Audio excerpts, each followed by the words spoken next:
যে মহান আল্লাহ সুবহানাহু ওয়া তাআলা প্রতি জুমার নেই আজকেও জুমার সালাত আদায়ের মহান লক্ষ্যে আপনাকে আমাকে আল্লাহর ঘর মসজিদে এসে কিছু সালাত আদায়ের পর খুতবা শ্রবণের তৌফিক দান করলেন। আমরা সেই মহান মনিবের নিকট সকলে অন্তর থেকে শুকরিয়া আদায় করছি। সকলে বলি আলহামদুলিল্লাহ।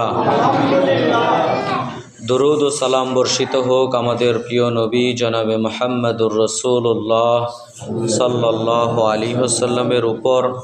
আল্লাহুম্মা সাল্লি আলাইহি আল্লাহুম্মা বারিক আলাইহি।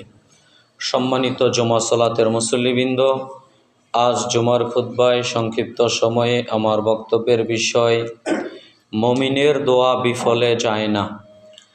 বিষয়টিকে কেন্দ্র করে আপনাদের সামনে পবিত্র কোরআন ও সহিহ হাদিস থেকে অতীব গুরুত্বপূর্ণ কিছু কথা বলার চেষ্টা করব ইনশাআল্লাহ। ওমা তৌফিকি ইল্লা বিল্লাহ আলাইহি তাওয়াক্কালতু ওয়া ইলাইহি উনীব। আজ আমি আপনাদের সামনে যে বিষয়টি নির্ধারণ করেছি তা আপনার আমার জীবনের জন্য অত্যন্ত মহামূল্যবান এবং গুরুত্বপূর্ণ একটি বিষয়। কেননা মানুষ দোয়া করতে করতে এক সময়ে নিরাশ হয়ে যায়। এজন্য দেখবেন যখন কোনো মুরব্বিকে বলি যে মুরব্বি আমার জন্য একটু দোয়া করবেন, তখন মুরব্বি মানুষের জবাব আসে, আমরা গুনাহগার মানুষ, আমাদের দোয়া কি আর আল্লাহ কবুল করবেন? মানে আমরা মূলত বলতে চাই যে আমরা তো অনেক অপরাধ করে ফেলেছি, আল্লাহ তো আমাদের দোয়ার কবুল করবেন না।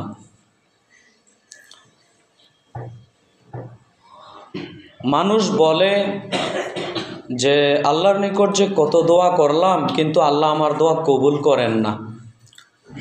মানুষ নিরাশ হয়ে যায় যে দোয়া করিয়েন, আপনি কারো কাছে দোয়া চান, দেখবেন প্রায় মানুষের এটাই নীতি যে আমরা দোয়া করলে আমাদের দোয়া তো আর কবুল হবে না। কি ভাই, এই দেন ধারণা নেই আমাদের? প্রায় মানুষেরই দেখবেন এই দেন ধারণা যে আমরা গুনাহগার মানুষ, আমরা যদি দোয়া করি তা আল্লাহ তো আর দোয়া কবুল করবেন না। আবার কিছু মানুষ বলে যে কত দোয়া করে ফেললাম, আল্লাহ তো আমার দোয়া কবুল করছেন না, তো দোয়া করে লাভটা হবে কি? এজন্য আজকের খুতবায় আপনাকে আমি মূলত এই পয়েন্টটা একটু ভালো করে বোঝানোর চেষ্টা করব যে আল্লাহ ঠিকই দোয়া কবুল করতে চান, কিন্তু আপনি আমিই ব্যর্থ। আল্লাহর নিকট যথাযথভাবে যেইভাবে দোয়া করলে আল্লাহ দোয়া কবুল করবেন ওইভাবে আপনি আমি দোয়া করতে পারি না।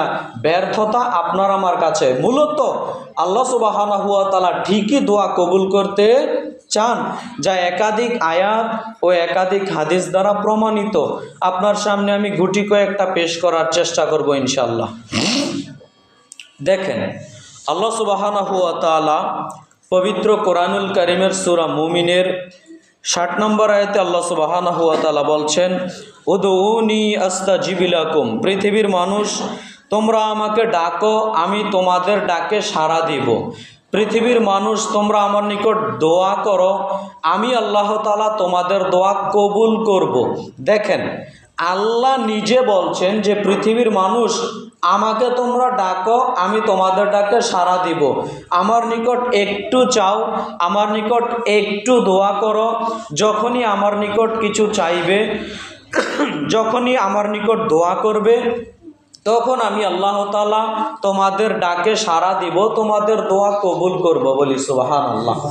দেখেন, আয়াত দ্বারা বোঝা যাচ্ছে আল্লাহ পৃথিবীর মানুষকে আহ্বান করে বলছেন যে পৃথিবীর মানুষ, তোমরা আমাকে ডাকো, ডাকলেই আমি তোমাদের ডাকে কি দিব? সাড়া দিব। কিন্তু আপনার আমার কিছু মানুষের মাইন্ডসেট আপ, আমরা আল্লাহর নিকট কত দোয়া করি, আল্লাহ দোয়া কবুল করেন না। তবে একেবারে বিপরীত হয়ে গেল না কথাটা? এজন্য দেখবেন আমাদের এলাকার কিছু মা বোনেরা এইভাবে দোয়া করে। এটা বাস্তব, প্র্যাকটিক্যাল, আমার চোখের দেখা, তাই এই কথাগুলো বলছি। যে ছেলে অসুস্থ হয়েছে, সবচেয়ে বেশি মায়া মোহাব্বত তো মায়েরই লাগে, তাই নয় কি?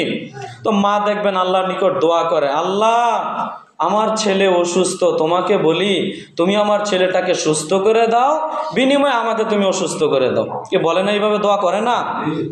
তার মানে মা বুঝাতে চাচ্ছে আল্লাহকে যদি বলি, আল্লাহ আমার ছেলেকে সুস্থ করো, আমাকে সুস্থ করো, আমার পরিবারের সবাইকে সুস্থ করো, গ্রামবাসী সবাইকে ভালো রাখো, আল্লাহ মনে হয় এত কিছু শুনবেন না এক সময়ে। ব্যাপারটা এরকম নয় কি? তা আমি যদি আল্লাহকে এতই বলি, আল্লাহ কি সব শুনবেন? এজন্য কম করে চাই, এজন্য একটু চাই, এজন্য একটার বিনিময়ে আরেকটা চাই আল্লাহর নিকট। মানে চাওয়াতেই কৃপণতা। মানে আল্লাহ যে কত দিতে পারেন, আল্লাহ যে কত দোয়া কবুল করতে পারেন, ওই চিন্তা ভাবনা, ওই মাইন্ডসেট আপ, ওইটা আপনার আমার মধ্যে নেই বললেই চলে।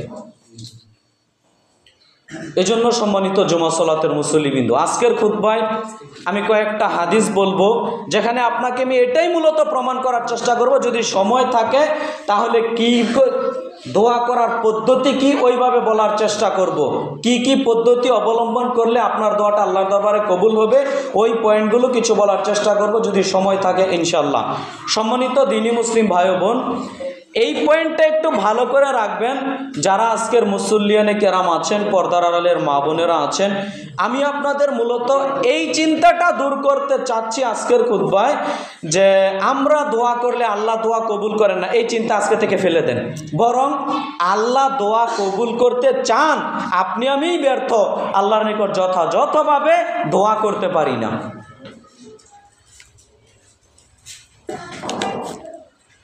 আবু হুরায়রা রাদিয়াল্লাহু তাআলা আনহু বলেন, রাসূল সাল্লাল্লাহু আলাইহি ওয়াসাল্লাম বলেছেন, মান লাম ইয়াসআলিল্লাহ ইয়াগযাব আলাইহি। রাসূল সাল্লাল্লাহু আলাইহি ওয়াসাল্লাম বলছেন, যেই ব্যক্তি আল্লাহর নিকট কোনো কিছু চায় না, আল্লাহ তার প্রতি রাগ করেন। সুবহানাল্লাহ। আপনি কি হাদিসের ভাষাটা বুঝতে পারলেন? আবু হুরায়রা রাদিয়াল্লাহু তাআলা আনহু বলেন, রাসূল সাল্লাল্লাহু আলাইহি ওয়াসাল্লাম বলেছেন, মান লাম ইয়াসআলিল্লাহ ইয়াগযাব আলাইহি। যে ব্যক্তি আল্লাহর নিকট চায় না, যে ব্যক্তি আল্লাহর নিকট দোয়া করে না, আল্লাহ তার প্রতি রাগ করেন। এবার আপনি বিপদে পড়েছেন, আপনি কেন বলেন না আল্লাহ তুমি আমাকে বিপদ থেকে উদ্ধার করো? আপনি এটা চান না বলে আল্লাহ আপনার প্রতি রাগ করে বসে আছেন। আপনার 10,000, 50,000, 1 লক্ষ টাকার প্রয়োজন, আপনি দুনিয়াবি নানান সমস্যায় জর্জরিত অবস্থায় আছেন, আপনি কেন বলেন না আল্লাহ আমার এটা প্রয়োজন, আল্লাহ আমার ওটা প্রয়োজন, আল্লাহ তুমি আমাকে এটা দান করো, আল্লাহ তুমি আমাকে এটা দাও, আল্লাহ আমি পাপ করতে করতে করতে করতে অনেক পাপ করে ফেলেছি, তুমি আল্লাহ আমার পাপগুলোকে মাফ করো। চান না কেন? আল্লাহর নিকট দোয়া করেন না কেন? আল্লাহর নবী মুহাম্মদ সাল্লাল্লাহু আলাইহি সাল্লাম বলছেন, যেই ব্যক্তি আল্লাহর নিকট চায় না, যে ব্যক্তি আল্লাহর নিকট দোয়া করে না, আল্লাহ তার প্রতি রাগ করেন। আপনাকে আমি মূলত এই হাদিসটা বলার পিছনে কারণ কি, হাদিসটি আপনারা পেয়ে যাবেন তিরমিজিতে, পেয়ে যাবেন মিশকাতুল মাসাবিহের মধ্যে পেয়ে যাবেন, হাদিস নাম্বার 2238। এই হাদিসটা বলার পিছনে কারণ কি আপনাকে আমি বুঝাতে চাচ্ছি। দেখেন হাদিসে আল্লাহর নবী কি বলেছেন, যেই ব্যক্তি আল্লাহর নিকট দোয়া করে না, আল্লাহ তার প্রতি কি করেন? রাগ করেন। আল্লাহ তার প্রতি কি করেন? রাগ করেন। কিন্তু আপনার আমার চিন্তা হচ্ছে আমরা কত দোয়া করলাম, আল্লাহ দোয়াই কবুল করেন না। ভাই বিপরীত হয়ে গেল না কথা? আল্লাহর নবী বলছেন, যেই ব্যক্তি আল্লাহর নিকট দোয়া করেন, আল্লাহ তার প্রতি রাগ করেন। আর আপনার আমার চিন্তা, দোয়া করতে করতে আপনি আমি ক্লান্ত হয়ে গেছি, আল্লাহ আমার দোয়া কবুল করে না কেন? তার মানে সম্মানিত দ্বীনি মুসলিম ভাই বোন, আমরা অভিযোগটা আল্লাহর নিকট দিয়ে দিই, যেটা মারাত্মক ভুল। আমরা অভিযোগটা আল্লাহর নিকট দিয়ে দিই, যেটা মারাত্মক ভুল। সম্মানিত দ্বীনি মুসলিম ভাই বোন, আল্লাহ ঠিকই আপনার আমার দোয়া কবুল করতে চান, আমরাই ব্যর্থ, আল্লাহর নিকট যথাযথভাবে দোয়া করতে পারি না। 2, সালমান ফারসি রাদিয়াল্লাহু তাআলা আনহু বলেন, রাসূল সাল্লাল্লাহু আলাইহি ওয়াসাল্লাম বলেছেন, ইন্না রাব্বাকুম হাইয়ুন কারীম। আল্লাহর নবী মুহাম্মদ সাল্লাল্লাহু আলাইহি ওয়াসাল্লাম বলছেন, নিশ্চয় তোমাদের প্রতিপালক অতীব দয়ালু, অতীব লজ্জাশীল। সালমান ফারসি রাদিয়াল্লাহু তাআলা আনহু বলেন, রাসূল সাল্লাল্লাহু আলাইহি ওয়াসাল্লাম বলেছেন, ইন্না রাব্বাকুম হাইয়ুন কারীম। নিশ্চয় তোমাদের প্রতিপালক, তোমাদের আল্লাহ অতীব দয়ালু, অতীব লজ্জাশীল। এই কথা বলার পরে রাসূল রাসূল সাল্লাল্লাহু আলাইহি সাল্লাম বলছেন, শোনো পৃথিবীর মানুষ, ওই লজ্জাশীল ওই দয়ালু আল্লাহর নিকট যদি কোনো মানুষ দুইটা হাত তুলে দোয়া করে, আল্লাহ আমি বিপদে পড়েছি, তুমি বিপদ থেকে উদ্ধার করো, আল্লাহ আমার এই সমস্যা, তুমি এই সমস্যা থেকে আমাকে উদ্ধার করো, আল্লাহ আমি পাপ করেছি, তুমি আল্লাহ আমার গুনাহগুলো মাফ করো। যখন তোমাদের কোনো মানুষ দুইটা হাত তুলে একাকীভাবে দোয়া করে, আল্লাহর নবী মুহাম্মদ সাল্লাল্লাহু আলাইহি সাল্লাম বলেন, আল্লাহ তার খালি হাত ফিরিয়ে দিতে আল্লাহ লজ্জা বোধ করেন। আপনি কি ভাষাটা বুঝতে পারলেন? আপনি দুইটা হাত তুলে সম্মিলিতভাবে নয়, একাকীভাবে বিপদে পড়েছেন, দুইটা হাত তুলে আল্লাহর নিকট দোয়া করছেন, আল্লাহ তুমি একমাত্র রক্ষা করতে পারো, আমি তো বিপদের সম্মুখীন হয়েছি, তুমি ছাড়া কে আছে রক্ষা করতে পারে, তোমার নিকট দুইটা হাত তুলে বলছি, তুমি আল্লাহ আমার বিপদ থেকে উদ্ধার করো। এইটা যদি করেন তো আল্লাহর নবী মুহাম্মদ সাল্লাল্লাহু আলাইহি সাল্লাম বলেন, আল্লাহ আপনার খালি হাত ফিরিয়ে দিবেন। আপনি দোয়া করেছেন, এই দোয়া আল্লাহ কবুল করবেন না, খালি ফিরিয়ে দিবেন, এটা আল্লাহ লজ্জা বোধ করেন, আল্লাহ ইতস্ত বোধ করেন। সুবহানাল্লাহ। সম্মানিত দ্বীনি মুসলিম ভাই বোন, এ হাদিস কেন বললাম? ওই যে বললাম কত দোয়া করি আল্লাহ দোয়া কবুল করেন না। এই দেখেন, আপনি দোয়া করবেন, আল্লাহ খালি হাত ফিরিয়ে দিবেন, আল্লাহ লজ্জা বোধ করেন, আল্লাহ ইতস্ত বোধ করেন। আপনি দোয়া করবেন, আল্লাহ আপনার খালি হাত কখনো ফিরিয়ে দিবেন না, কিছু না কিছু হলেও আল্লাহ সুবহানাহু ওয়া তাআলা আপনাকে দিবেনই দিবেন। অতএব সম্মানিত দ্বীনি মুসলিম ভাই বোন, ওই চিন্তা ওই ধারণা ওইটা আপনি দূরে ফেলে দেন যে কত দোয়া করলাম আল্লাহ তো আমার দোয়া কবুল করেন না। না ভাই, আল্লাহ সুবহানাহু ওয়া তাআলা ঠিকই আপনার আমার দোয়া কবুল করতে চান, বরং আল্লাহ চেয়ে থাকেন বান্দা আমার নিকট দোয়া করে না কেন, বান্দা আমার নিকট চায় না কেন। সম্মানিত দ্বীনি মুসলিম ভাই বোন, 3, আবু হুরায়রা রাদিয়াল্লাহু তাআলা আনহু বলেন, রাসূল সাল্লাল্লাহু আলাইহি ওয়াসাল্লাম বলেছেন, ইয়ানজিলু রাব্বুনা তাবারাকা ওয়া তাআলা কুল্লা লাইলাতিন ইলা সামাইদ দুনিয়া হিনা ইয়াবকা সুলুসুল লাইলিল আখির মাইয়াদুনি ফাস্তাজিবা লাহু মাইয়াসআলুনি ফাউতিয়াহু মাইয়াস্তাগফিরুনি ফাগফিরা লাহু। বুখারী মুসলিমের হাদিস, হয়তো হাদিস সকলেরই জানা আছে। আবু হুরায়রা রাদিয়াল্লাহু তাআলা আনহু বলেন, রাসূল সাল্লাল্লাহু আলাইহি ওয়াসাল্লাম বলেছেন, ইয়ানজিলু রাব্বুনা তাবারাকা ওয়া তাআলা কুল্লা লাইলাতিন ইলা সামাইদ দুনিয়া, প্রত্যেক রাতের যখন 3 ভাগের 2 ভাগ পার হয়ে যায় তখন আল্লাহ সুবহানাহু ওয়া তাআলা সপ্তম আসমানের উপর থেকে প্রথম আসমানে অবতরণ করেন, প্রথম আসমানে নেমে আসেন, নেমে এসে আদম সন্তানকে বলতে থাকেন, কে আমাকে ডাকবে আমি তার ডাকে সাড়া দিব, কে আমার কাছে কিছু চাইবে, যে যা চাইবে আমি আল্লাহ তাকে তাই দিয়ে দিব, মাইয়াস্তাগফিরুনি ফাগফিরা লাহু, কে আমার কাছে ক্ষমা ভিক্ষা চাইবে আমি আল্লাহ তাকে ক্ষমা করে দিব। সুবহানাল্লাহ। দেখেন, আল্লাহ সুবহানাহু ওয়া তাআলা প্রত্যেক রাতের যখন 3 ভাগের 2 ভাগ পার হয়ে যায় তখন সপ্তম আসমানের উপর থেকে প্রথম আসমানে অবতরণ করে আল্লাহ সুবহানাহু ওয়া তাআলা আদম সন্তানকে লক্ষ্য করে 3টা বাক্য বলতে থাকেন, কে আমাকে কিছু চাইবে, কে আমাকে ডাকবে আমি আল্লাহ তার ডাকে সাড়া দিব। দেখেন, আল্লাহ ডাকতে থাকেন আদম সন্তানকে, কে আমাকে ডাকবে আমি তার ডাকে সাড়া দিব, কে আমার কাছে কিছু চাইবে, যে যা চাইবে আমি আল্লাহ তাই দিয়ে দিব, কে আমার কাছে ক্ষমা ভিক্ষা চাবে, যে ক্ষমা ভিক্ষা চাইবে আমি আল্লাহ তাকে মাফ করে দিব। সুবহানাল্লাহ। সম্মানিত জুমা সালাতের মুসল্লিবৃন্দ, বুখারী মুসলিমের হাদিস কি বুঝলেন? আপনাকে আমি আমার মূল বিষয়ে চলে যাই। আপনাকে আমি মূলত বুঝাতে চাচ্ছিলাম আপনার অভিযোগটা তো আপনি আল্লাহকে সহজে দিয়ে দেন, অথচ আল্লাহ সুবহানাহু ওয়া তাআলা পবিত্র কোরআন মাজিদে নবী মুহাম্মদ সাল্লাল্লাহু আলাইহি সাল্লাম সহিহ হাদিসের মধ্যে কত শত বলেছেন যে তোমরা আল্লাহকে ডাকো, ডাকলেই আল্লাহ সাড়া দিবেন, তোমরা আল্লাহর নিকট ক্ষমা চাও, ক্ষমা চাইলেই আল্লাহ তোমাদের ক্ষমা করবেন, তোমরা আল্লাহর নিকট যা চাইবে আল্লাহ তোমাদের তাই দিয়ে দিব, তোমরা আল্লাহর নিকট ক্ষমা ভিক্ষা চাও, যে ক্ষমা ভিক্ষা চাইবে আল্লাহ তাকেই মাফ করে দিবেন। সুবহানাল্লাহ। আল্লাহ ক্ষমা করতে চান ভাই, আপনি আমি কি ক্ষমা নিতে চাই? আপনি আমি ব্যর্থ, আপনি আমি ব্যর্থ। হয়তোবা আপনার জীবনে এমনটা ঘটেছে। কি ঘটেছে? আপনি আল্লাহর নিকট অনেক কাকুতি মিনতি করে একটা জিনিস চেয়েছেন, আল্লাহ আমার এটা প্রয়োজন, তুমি আল্লাহ এই জিনিসটা দান করো আমাকে। অনেক কান্নাকাটি করে কাকুতি মিনতি করে দিনের পর রাত, রাতের পর দিন এইভাবে আল্লাহর নিকট দোয়া করেছেন, কিন্তু আল্লাহ ওই জিনিসটা আপনাকে দেয়নি। এই জন্য আপনি ভেবে নিলেন আল্লাহর নিকট কত চেয়েছি আল্লাহ আমাকে দিলেন না, আল্লাহ দোয়া কবুল করেন না, এটা আপনি ভেবে নিলেন। না ভাই, সম্মানিত দ্বীনি মুসলিম ভাই বোন, মনে রেখে দিয়েন দোয়া কবুলের কয়েকটা সিস্টেম আছে। কয়েকটা সিস্টেম আছে। এক, আপনি যখন আল্লাহর নিকট দোয়া করবেন তখন আল্লাহ সুবহানাহু ওয়া তাআলা আপনার দোয়াটা সরাসরি নগদেই কবুল করতে পারে, অর্থাৎ যা চেয়েছেন তাই আল্লাহ দিয়ে দিতে পারেন।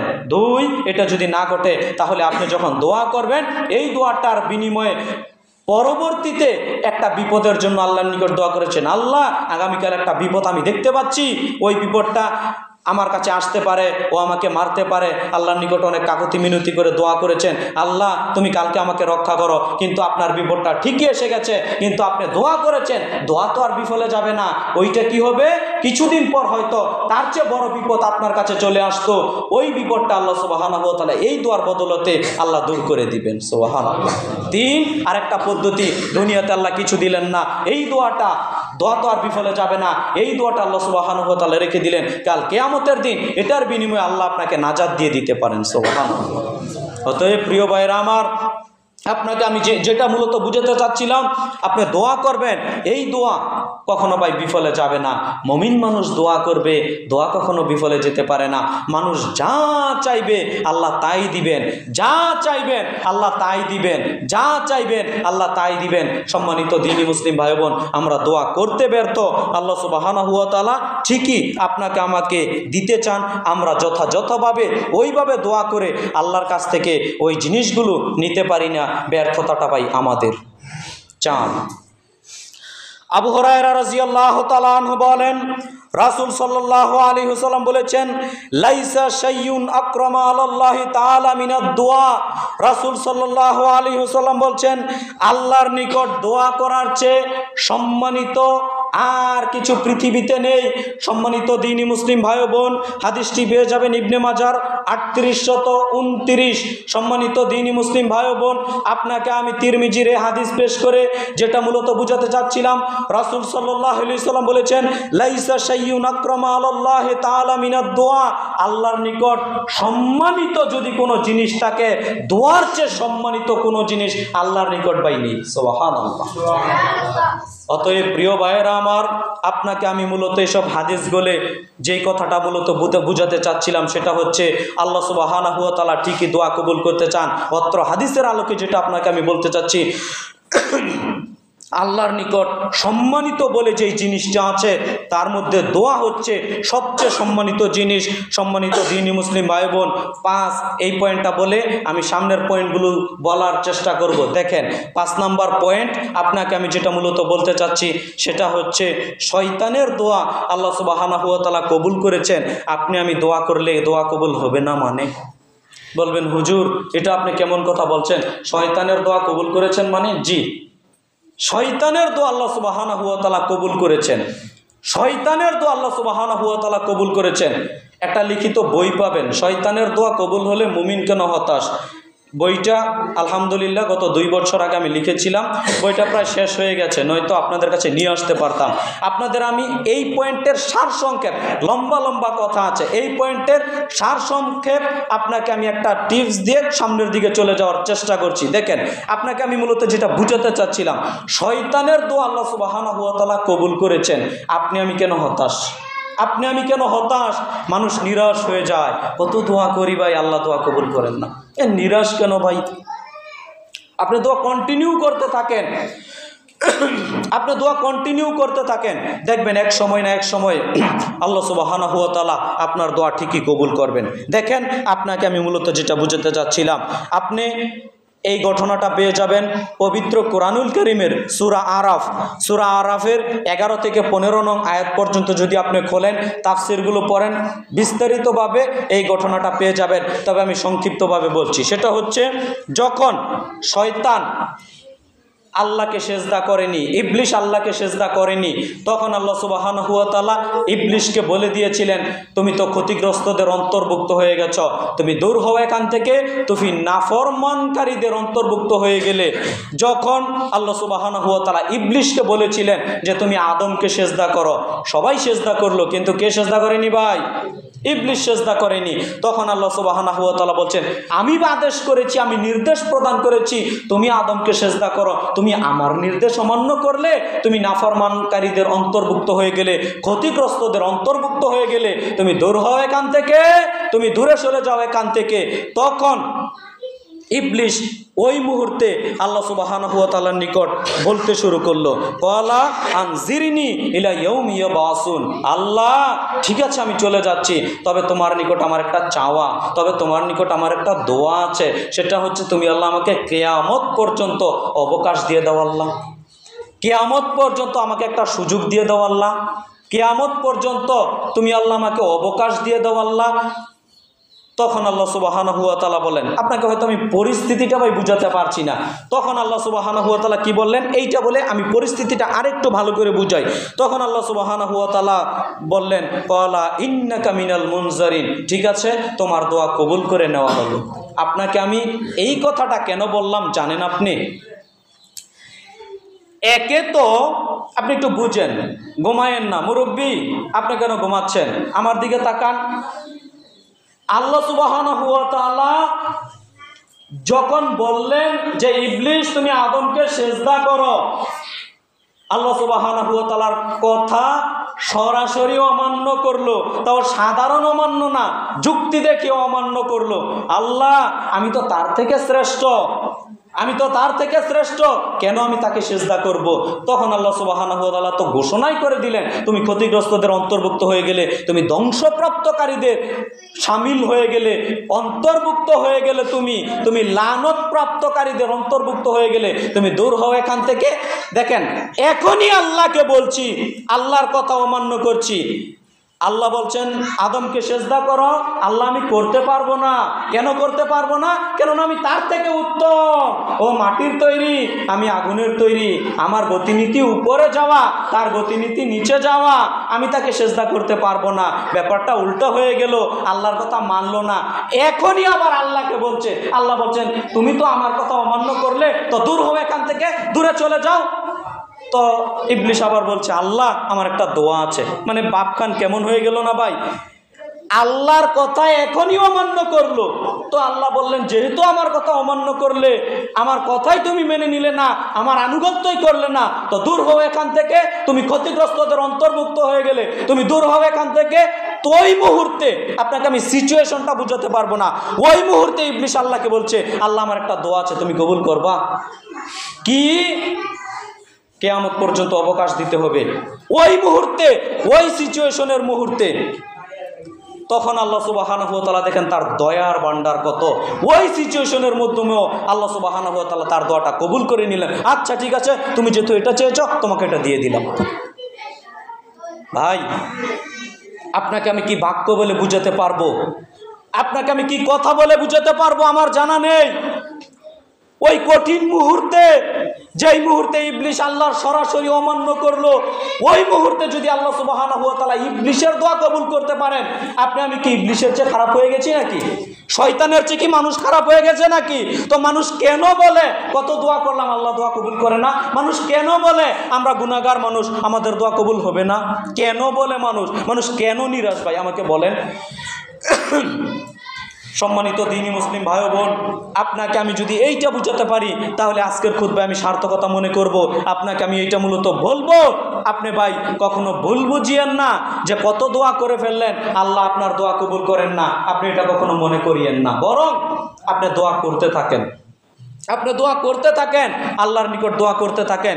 এক সময় দেখতে পাবেন আল্লাহ সুবহানাহু ওয়া তাআলা ঠিকই আপনার আমার দোয়া কবুল করে নেবেন। সম্মানিত দ্বীনি মুসলিম ভাই বোন, আপনাকে আমি এই সংক্ষিপ্ত সময়ে প্রথম পয়েন্টটাকে সামনে রেখে যে কথাগুলো বললাম, সেটা হলো আল্লাহ সুবহানাহু ওয়া তাআলা মুমিনের দোয়া কবুল করতে চান।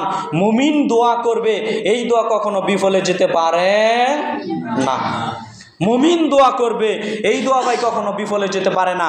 এবার সম্মানিত জুমা সালাতের মুসল্লিবৃন্দ, আপনার সামনে আমি আরেকটা পয়েন্টকে নিয়ে একটু কথা বলার চেষ্টা করি। সেটা হচ্ছে আল্লাহর নিকট কিভাবে দোয়া করব, আল্লাহর নিকট কিভাবে চাইব, আল্লাহর নিকট কিভাবে প্রার্থনা করব, তার কয়েকটা সিরিয়াল আপনাকে আমি দেওয়ার চেষ্টা করেছি।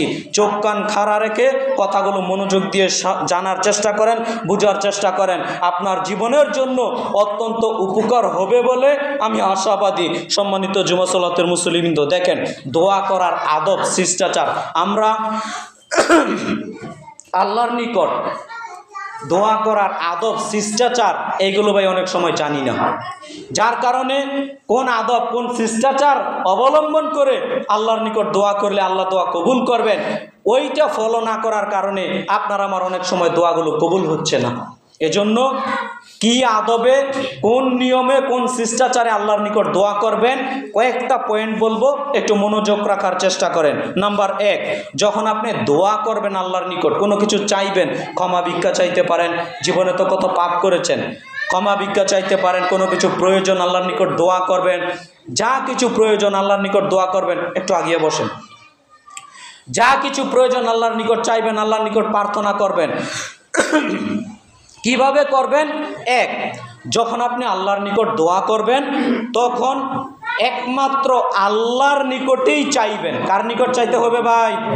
আল্লাহর নিকট চাইতে হবে। আপনি যদি মনে করেন যে আল্লাহকে ব্যতীত অন্যকে মাধ্যম বানিয়ে যদি আপনি দোয়া করেন তাহলে ওই দোয়া কি ভাই কবুল হবে? না। একমাত্র যখন চাইবেন তখন আল্লাহর নিকটই চাইবেন। মনোযোগের যে বিষয়টা, এই বিষয়টা এনে এরপরে আল্লাহর নিকট চাওয়ার চেষ্টা করবেন। ওইভাবে করিয়েন না সলাতো আদায় করছেন, বাজারের কথাও চিন্তা করছেন, সলাতো আদায় করছেন, অন্য অন্য চিন্তা ভাবনাও করছেন। মানুষ চিন্তা ভাবনা ধ্যান ধারণা চলে যেতে পারে, কিন্তু আপনি আবার ফিরিয়ে আনার চেষ্টা করবেন, কন্ট্রোলে রাখার চেষ্টা করবেন। আপনি যখন দোয়া করবেন একেবারে একনিষ্ঠভাবে ওইভাবে পরিস্থিতিটা নিয়ে এই মনোযোগ সহকারে ধীরস্থিরভাবে আল্লাহর নিকট দোয়া করবেন যে আমি একমাত্র আল্লাহর নিকটেই দোয়া করছি। দোয়া করার ক্ষেত্রে একমাত্র আল্লাহর নিকটেই প্রার্থনা করছি। আল্লাহ তুমিই দিতে পারো, আর কেউ দিতে পারে না। আল্লাহ তুমিই পারো, আর কেউ পারে না। এই জন্য তোমার নিকটেই চাচ্ছি, তুমি সর্বশক্তিমান, তোমার নিকটেই প্রার্থনা করছি। একমাত্র যখন আপনি আল্লাহর নিকটই প্রার্থনা করবেন, আল্লাহর নিকট কোনো কিছু চাইবেন, তখন আল্লাহ সুবহানাহু ওয়া তাআলা আপনার দোয়াটা কবুল করে নেবেন। 2 নম্বর পয়েন্ট, আল্লাহর নিকট কিভাবে দোয়া করবেন, পয়েন্ট সিরিয়াল মনে রাখার চেষ্টা করবেন। 2 নম্বর পয়েন্ট, দোয়া করার পূর্বে আল্লাহর প্রশংসা এবং দুরূদ পাঠ করবেন। আল্লাহর প্রশংসা এবং দুরূদ পাঠ করবেন। আল্লাহর প্রশংসা কিভাবে করবেন? আল্লাহর প্রশংসা আপনি যদি কিছুই না পারেন, সূরা ফাতিহা তো পারেন, আলহামদুলিল্লাহ সূরা পারেন না সবাই? আল্লাহর নিকট যখন কোনো কিছু বুঝবেন, আমি কিন্তু চেষ্টা করছি আপনাদের বোঝানোর জন্য। এখন আপনারা যদি গাফেলতার সহিত বসে থাকেন, ওই বাক্কান যে হুজুরের কথা হুজুরে বলে চলে যাক, ওইভাবে নিলে হবে না। এটা আপনার উপকার হবে ইনশাআল্লাহ, আমি আশা করছি। আপনি তো আল্লাহর নিকট চাইবেন, কোনো না কিছু চাইতে তো হবে। তো কিভাবে চাইবেন? যেইভাবে চাইলে আল্লাহ দোয়া কবুল করবেন, আল্লাহ এবং আল্লাহর নবী মুহাম্মদ সাল্লাল্লাহু আলাইহি সাল্লাম হাদিসে যেইভাবে বলেছেন, ওইভাবে ওই সিস্টেমগুলো আপনাকে আমি বলছি। অতএব মনোযোগ দেওয়ার চেষ্টা করেন। 1 নাম্বার কি বলেছিলাম? মনে নেই। আল্লাহর নিকটই চাইতে হবে। কার নিকট চাইতে হবে? আল্লাহর নিকট চাইতে হবে। 2 নাম্বার, সেটা হচ্ছে আল্লাহর প্রশংসা এবং রাসূলের প্রতি দুরূদ পাঠ করবেন। একসাথে বললাম 2 নম্বর পয়েন্টটা। আল্লাহর প্রশংসা কি করে করবেন বলতে গিয়ে বললাম সূরা ফাতিহা তো পারেন, সূরা ফাতিহাতে আল্লাহর প্রশংসা অনেক আছে। আল্লাহর প্রশংসা আপনি সূরা ফাতিহা পড়ে অন্তত দোয়া করার পূর্বে সূরা ফাতিহাটা পড়ে নিয়েন, আলহামদুলিল্লাহ। এরপরে দুরূদ পাঠ করবেন। কেন? দুরূদ যদি আপনি পাঠ না করেন তাহলে হাদিসে যেটা বলা হয়েছে, দোয়া ঝুলন্ত অবস্থায় থাকে, আল্লাহর নিকট পৌঁছায় না। অতএব দোয়া করার পূর্বে দুরুদে ইব্রাহিম, আল্লাহুম্মা সাল্লি আলা মুহাম্মাদ ওয়া আলা আলি মুহাম্মাদ, যেটা সলাতে পড়েন, এই দুরুদে ইব্রাহিমটা পড়ে নেবেন। মনে থাকবে তো ইনশাআল্লাহ? আল্লাহর প্রশংসা সূরা ফাতিহা, তারপরে দুরুদে ইব্রাহিম, এটা মনে রাখার চেষ্টা করবেন। এরপরে 3 নম্বর পয়েন্ট, আল্লাহর গুণবাচক নামগুলোর মাধ্যমে আল্লাহর নিকট দোয়া করবেন। আল্লাহ সুবহানাহু ওয়া তাআলা বলছেন সূরা আরাফের 180 নম্বর আয়াতে, ওয়ালিল্লাহিল আসমাউল হুসনা ফাদউ বিহা, আল্লাহর অনেক গুণবাচক সুন্দর সুন্দর নাম রয়েছে, তোমরা ওই গুণবাচক ওই সুন্দর সুন্দর নামগুলোর মাধ্যমে আল্লাহর নিকট দোয়া করো। অর্থাৎ আল্লাহর যে গুণবাচক নামগুলো রয়েছে, ওই গুণবাচক নামগুলোর মাধ্যমে আল্লাহর নিকট দোয়া করবেন। আল্লাহর গুণবাচক নাম তো 199, তারও বেশি। অতএব যে কয়টা আপনি পারেন, যে কোটা আপনি আয়ত্ত করতে পারেন, ওই গুণবাচক নামগুলোর উসিলায় আল্লাহর নিকট দোয়া করবেন। কেমন করে? দেখেন, মনে করেন আল্লাহর একটা গুণবাচক নাম হচ্ছে রাজ্জাক। রাজ্জাক শব্দের অর্থ হচ্ছে রিজিক দাতা। রাজ্জাক শব্দের অর্থ রিজিক দাতা। যখন আপনার রিজিকের অভাব হবে, রুজির অভাব হবে, যে টাকা পয়সা নেই, বাড়িতে চাউল ডাউল আনতে পারছি না, রুজির অভাব, তখন আপনি আল্লাহকে দোয়া করার সময় বলবেন, আল্লাহ তোমার নাম তো হচ্ছে রাজ্জাক, তুমি তো রিজিক দাতা, তোমার নাম হচ্ছে রাজ্জাক, তুমি রিজিক দাতা, তোমার রাজ্জাক নামের উসিলায় তোমার নিকট আল্লাহ রুজি চাচ্ছি, তুমি আল্লাহ আমাকে রুজি দান করো। তাহলে আল্লাহ সহজে আপনার দোয়া কবুল করবে। কথাটা কি বুঝাতে পারলাম? আল্লাহর নাম গফফার, আল্লাহর নাম রহমান, আল্লাহর নাম রহিম। আল্লাহর নিকট ক্ষমা ভিক্ষা চাইবেন, আল্লাহ তোমার নাম গফফার, তোমার রহমতের অভাব নেই, তোমার দয়ার অভাব নেই, এসব নামগুলোর মাধ্যমে তোমার নিকট দোয়া করছি, তুমি আল্লাহ আমাকে মাফ করো। তখন এইভাবে যখন আপনি দোয়া করবেন আল্লাহর নিকট, তাহলে আপনার দোয়াটা আল্লাহ সুবহানাহু ওয়া তাআলা সহজে কবুল করে নেবেন। সুবহানাল্লাহ। অতএব সম্মানিত জুমা সালাতের মুসল্লিবৃন্দ, আপনাকে আমি যেটা বুঝাতে চাচ্ছি সেটা হচ্ছে 3 নম্বর পয়েন্টে আল্লাহর যে গুণবাচক নামগুলো আছে, এই গুণবাচক নামগুলোর মাধ্যমে আল্লাহর নিকট দোয়া করার চেষ্টা করবেন। তাহলে আল্লাহ সুবহানাহু ওয়া তাআলা আপনার আমার দোয়াগুলো সহজেই কবুল করে নেবেন। নাম্বার 4, হাত তুলে দোয়া করবেন। হাত তুলে দোয়া করবেন। এখন বলুন হুজুররাই তো হাত তুলে দোয়া করা তুলে দিয়েছে। না, হুজুররা ওইটা তুলে দিয়েছে যেটা বিদাত। কথা বুঝাতে পারলাম? মানুষ ভুল বুঝে, মানুষ অভিযোগ পেশ করে যে হুজুররা এখন খাবার তুলে দিচ্ছে। আপনি মানুষ মারা যাওয়ার পর 3 দিন, 40 দিন, 1 বছর পরে আপনি মৃত মানুষকে কেন্দ্র করে খাবারের অনুষ্ঠান করছেন। হুজুররা খাবার তুলে দিচ্ছে না, হুজুররা বিদাত তুলে দিচ্ছে। কথা বুঝাতে পারলাম? হুজুররা খাবার তুলে দিচ্ছে না, হুজুররা কি তুলে দিচ্ছে? বিদাত তুলে দিচ্ছে। ওইটার খাবার থাকে না, ওইটার খাবার থাকে না। আপনি জানেন, কথার মধ্যে কথা, এই জন্য আমি অন্য পয়েন্টে যেতে চাই না, তারপরেও বলি, এক যুগে মদ হালাল ছিল। ইসলাম আসার পরে এক সময়ে আল্লাহ সুবহানাহু ওয়া তাআলা কোরআন মাজিদের আয়াত নাজিল করে মদকে হারাম ঘোষণা করে দিয়েছেন। যখনই মদকে হারাম ঘোষণা করে দিয়েছেন, অধিকাংশ সাহাবায়ে কেরাম তারা যখন এইগুলো ছিল একেবারে, ওইটা এতদিন ছিল খাবার, এতদিন খাবার খেত। যখন আল্লাহ সুবহানাহু ওয়া তাআলা আয়াত নাজিল করার মাধ্যমে হারাম ঘোষণা করে দিয়েছেন, একেবারে ওই মদের বোতলগুলো গলিতে গলিতে, মক্কা মদিনার অলিতে গলিতে একেবারে ছড়িয়ে ছিটিয়ে ফেলে দিলেন। ওইটার খাবার না, ওইটা এখন কি হয়ে গেছে? হারাম। কথাটা কি বুঝাতে পারলাম? আপনি ভাত, গোশত, মাংস যাই খাওয়ান না কেন, ওইটার খাবার থাকবে না, যে ওইটা বিদাত। আপনাকে আমি বুঝাতে চাচ্ছিলাম, এই জন্য আপনি হুজুরদের ভুল বুঝবেন না। আপনাকে আমি যেটা বুঝাতে চাচ্ছি, খাবার তুলে দেয় না, আপনি মানুষকে খাওয়ান। আজকে জুমার দিন 5 জন মুসল্লি নিয়ে চলে যান না আপনার বাড়িতে, খাবার খাওয়াবেন। দেখি কত হিম্মত আপনার। মসজিদ থেকে মুসাফির এসে চলে যায়, কেউ খাবার খাওয়াতে পারে না, কই আপনার তখন মেহমানদারি? সম্মানিত দ্বীনি মুসলিম ভাই বোন, আপনাকে আমি যেটা বলতে বুঝাতে চাচ্ছিলাম, আপনি ভুল বুঝবেন না, আপনি পয়েন্টে চলে আসেন। হাত তুলে দোয়া করে আল্লাহর নিকট দোয়া করলে আল্লাহ দোয়া কবুল করে, তবে সম্মিলিতভাবে নয়, একাকীভাবে। কথা বুঝাতে পারলাম? একাকীভাবে যখন আপনি হাত তুলে দোয়া করবেন, তখন আল্লাহ সুবহানাহু ওয়া তাআলা আপনার দোয়া কবুল করবেন। ওই যে খুতবার শুরুর দিকে একটা হাদিস বললাম না, 2টা হাত তুলে দোয়া করলে আল্লাহ এই খালি হাত ফিরিয়ে দিতে আল্লাহ কি করেন? আল্লাহ লজ্জা বোধ করেন, আল্লাহ আপনার এই খালি হাত ফিরিয়ে দিবেন না। অতএব সম্মানিত জুমা সালাতের মুসল্লিবৃন্দ, আপনাদের আমি এখন যেটা বুঝাতে চাইলাম সেটা হচ্ছে, আপনি যখন একাকীভাবে আল্লাহর নিকট কোনো কিছু চাইবেন, তখন হাত তুলে দোয়া করার চেষ্টা করবেন, তাহলে আল্লাহ তাআলা দোয়া কবুল করবেন। পয়েন্টগুলি কি মনে আছে? পয়েন্টগুলি মনে রাখার চেষ্টা করিয়েন। 5 নম্বর পয়েন্ট, ইসমে আজম পরে আল্লাহর নিকট দোয়া করবেন, তাহলে আল্লাহ তাআলা দোয়া কবুল করবেন। সময় সংক্ষিপ্ত, আমি সংক্ষিপ্তভাবে বলছি। ইসমে আজম পরে দোয়া করবেন, তাহলে আল্লাহ তাআলা আপনার আমার দোয়া কবুল করবেন। ইসমে আজম কি? যে হাদিসটা আপনারা পেয়ে যাবেন মিশকাতের 2283। সম্মানিত দ্বীনি মুসলিম ভাই বোন, আব্দুল্লাহ ইবনে বুরাইদা রাদিয়াল্লাহু তাআলা আনহু বলেন, রাসূল সাল্লাল্লাহু আলাইহি সাল্লাম একদা মসজিদে বসে আছেন, তার পাশে দোয়া করার পূর্বে এই দোয়াটা বলছে, আল্লাহুম্মা ইন্নী আসআলুকা আন্নী আশহাদু আন্নাকা আনতাল্লাহ লা ইলাহা ইল্লা আনতাল আহাদুস সামাদুল্লাযী লাম ইয়ালিদ ওয়া লাম ইউলাদ ওয়া লাম ইয়াকুল লাহু কুফুয়ান আহাদ। এই পর্যন্ত বলে দোয়া করছে একজন সাহাবী। তখন রাসূল সাল্লাল্লাহু আলাইহি সাল্লাম লক্ষ্য করে বললেন, শোনো, এই ব্যক্তি দোয়া করার পূর্বে যেই বাক্যগুলো বলে দোয়া করলো এর নাম হচ্ছে ইসমে আজম। এই ব্যক্তি দোয়া করার পূর্বে যে বাক্যগুলো বলে দোয়া করলো এর নাম হচ্ছে ইসমে আজম। যেই ব্যক্তি ইসমে আজম পরে আল্লাহর নিকট দোয়া করে, যা চাইবে আল্লাহর নিকট, তখন আল্লাহ তার দোয়া কবুল করে নেবেন। সুবহানাল্লাহ।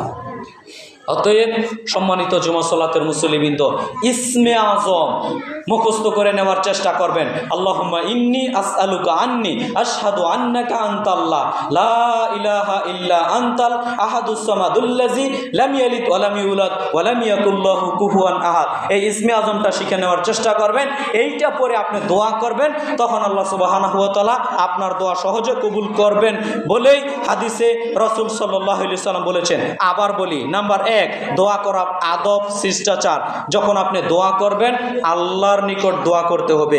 নাম্বার 2, আল্লাহর প্রশংসা এবং রাসূলের প্রতি দুরূদ পাঠ করবেন। নাম্বার 3, আল্লাহর গুণবাচক নামগুলোর মাধ্যমে আল্লাহর নিকট দোয়া করবেন। নাম্বার 4, যখন দোয়া করবেন দোয়া করার পূর্বে হাত তুলে দোয়া করার চেষ্টা করবেন। নাম্বার 5, ইসমে আজম পড়ে আল্লাহর নিকট দোয়া করার চেষ্টা করবেন।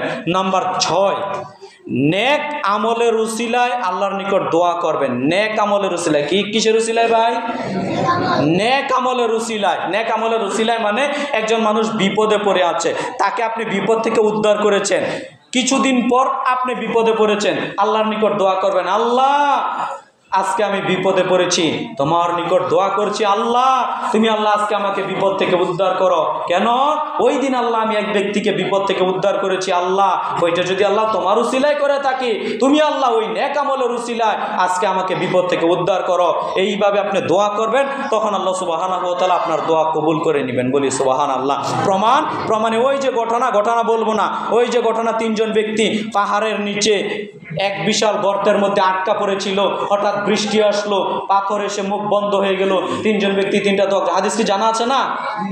আপনাকে আমি একটু টাচ দিয়ে চলে যাচ্ছি আর কি। দেখেন সম্মানিত দ্বীনি মুসলিম ভাই বোন, ওই মুহূর্তে, ওই সিচুয়েশনে, বিপদের মুহূর্তে 3 জন ব্যক্তি গুহায় আটকা পড়ে আল্লাহর নিকট তাদের নেক আমলের উসিলায় দোয়া করেছিলেন।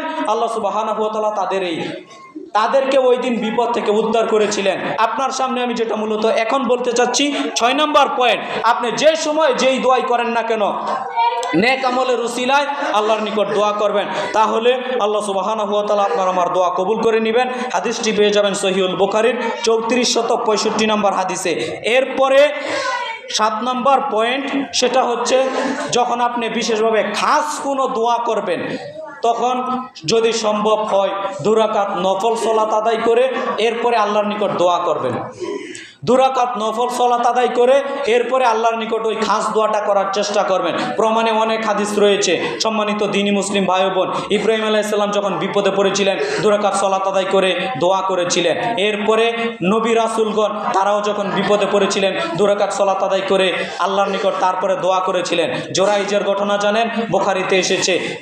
তিনিও যখন বিপদে পড়েছিলেন তখন 2 রাকাত সালাত আদায়ের পর আল্লাহর নিকট দোয়া করেছিলেন। দোয়া করা মাত্রই আল্লাহ সুবহানাহু ওয়া তাআলা এক দুধের বাচ্চাকে কথা বলিয়ে নিয়েছিলেন। তার মানে নগদে আল্লাহ দোয়া কবুল করে নিয়েছেন। আপনাকে আমি মূলত যেটা বলতে চাচ্ছি সেটা হচ্ছে, আপনি যখন কোনো খাস বিশেষ দোয়া করবেন তখন আপনাকে আমি বলবো 2 রাকাত নফল সালাত আদায় করে এরপরে ওই খাস বিশেষ দোয়াটা আল্লাহর নিকট করার চেষ্টা করবেন, তাহলে আপনার দোয়াটা সহজে আল্লাহ সুবহানাহু ওয়া তাআলা কবুল করবেন। সম্মানিত দ্বীনি মুসলিম ভাই বোন, আজকের খুতবার শেষ পয়েন্ট, সেটা হচ্ছে 8 নম্বর পয়েন্ট। আপনি যখন দোয়া করবেন তখন আপনি কান্নাকাটি করে, কাকুতি মিনতি করে আল্লাহর নিকট দোয়া করার চেষ্টা করবেন, তাহলে আল্লাহ আপনার দোয়া সহজে কবুল করে নেবেন। কান্নাকাটি করে, কাকুতি মিনতি করে, যখন আপনি কান্নাকাটি করে, কাকুতি মিনতি করে, আর্তনাদ করে আল্লাহর নিকট দোয়া করবেন, তখন আল্লাহ সুবহানাহু ওয়া তাআলা সহজে আপনার এই দোয়াটা কবুল করে নেবেন। সম্মানিত দ্বীনি মুসলিম ভাই বোন, আপনাকে আমি এর পিছনে হাদিস লাগাতে গেলে অনেক সময়, খুতবা 1টার মধ্যেই শেষ করাটা আমাদের জন্য উচিত। লম্বা সময় খুতবা দিলে বেশি ফল পেয়ে যাবেন, ব্যাপারটা আমি এমন মনে করি না। বরং যে এই অল্প সময়ের মধ্যে যেই কথাগুলো বললাম, এই কথাগুলোর প্রতি আমি সহ আমরা সবাই যেন আমল করতে পারি। আল্লাহ তুমি আমাদের সেই তৌফিক দান করো। সবাই বলি আল্লাহুম্মা আমিন। আল্লাহুম্মা সাল্লি আলাইহি, আল্লাহুম্মা বারিক আলাইহি। আলহামদুলিল্লাহ ওয়াহদা ওয়াসসালাতু ওয়াসসালামু আলা মান লা নাবিয়্যা বা'দা। সম্মানিত জুমা সালাতের মুসল্লিবৃন্দ, আজকের জুমার খুতবায় আপনার সামনে আমি বেশ কিছু গুরুত্বপূর্ণ কথা বলার চেষ্টা